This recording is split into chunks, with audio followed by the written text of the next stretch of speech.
নমো ব্রহ্মণ্য দেবায় গো ব্রাহ্মণ হিতায় চ জগদ্ধিতায় কৃষ্ণায় গোবিন্দায় নম নম।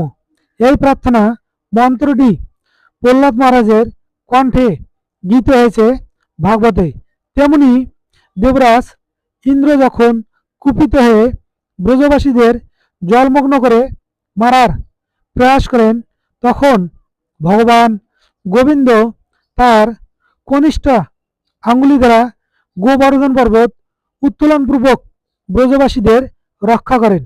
দেবরাজ ইন্দ্র বারবার চেষ্টা করার পরে যখন ব্যর্থ হন, তখন তিনি ভগবান গোবিন্দের কাছে সে পরাজয় স্বীকার করেন এবং ক্ষমা প্রার্থনা পূর্বক সেখান থেকে বিদায় নিলে বাবা নন্দ মহারাজ শ্রীয় পুত্রকে নমব্রহ্মণ্য দেবায় গো ব্রাহ্মণ হিতায় চ জগদ্ধিতায় কৃষ্ণায় গোবিন্দায় নম নম এই মন্ত্রে প্রার্থনা করেন।